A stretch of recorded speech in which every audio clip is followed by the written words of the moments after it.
For days upon end the specks tried to speak to the giant to find out if he was friend or foe, to no avail. His form of speech sounded too low down, deep and loud. It reminded them too much of the rumbling growl that came from deep within his body. The specks did not like it, and they did not understand it. They could not even tell where one syllable ended and the next began. And comprehending sentences was totally impossible. To avoid hearing him speak, the specks fed him constantly. The specks of Rhylinate did not keep a guard posted where the giant was standing. They could never have overpowered him. In any case, the giant never threatened them. King Rhylinate had in mind to win over the giant's confidence, so that he might be employed to stomp on the specks of Rod. King Rhylinate often went to Scrunchy Park to speak to the giant. He wanted to impress the giant, so he had his best acrobats from the Rhylinate Circus come visit him. The king commanded the unicyclist to do loop-the-loops inside the ring on the giant's head, while a high diver did trick dives off his huge lips into a barrel of water at the giant's feet. During these demonstrations of the circus performers' expertise, the giant did nothing but stand still and smile. Even while there were trapeze artists swinging from the 3 spikes that stuck out from his chest, the giant stood like a stone sculpture, with a silly grin on his face. King Rhylinate redoubled his efforts to continue to try to communicate with the giant, once he saw that the giant would not harm the circus performers as they climbed and swung upon his body. Day after day, the king came out to where the giant was to try again to communicate his desire for the giant to walk over and stomp on the specks of Rod. The giant smiled a lot at the king.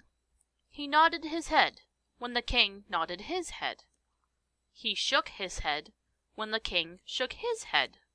When King Rhylinate slapped his own forehead, the giant slapped his own forehead.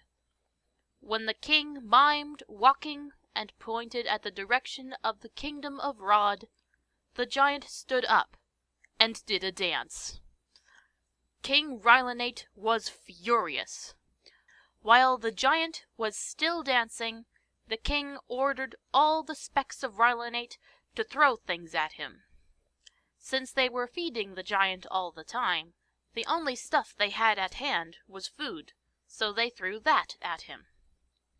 The giant tried to eat as much of the food thrown at him as possible, but he could not keep up with the furious pace with which the specks were throwing it at him. He turned and walked away from them, and headed in the direction of the kingdom of Rod. Since the specks of Rhylinate had thrown so much food at the giant, no matter where he turned, he stepped into it. With each step, more and more food gunked up on the bottom of his feet.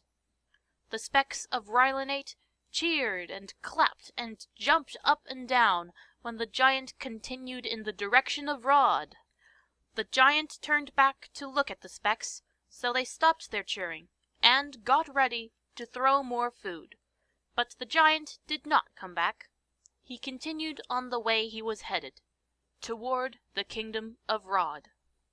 So the specks of Rhylinate had a great celebration. They hoped that as soon as the giant arrived in the kingdom of Rod, he would smoosh the specks of Rod, who were such a bother to the kingdom of Rhylinate. King Rhylinate gave a rousing speech. "Well, that's that for the great giant. I suppose we owe a debt of thanks to the goofy colossus, for he will shortly be stepping on the specks of Rod and making so much mush of them.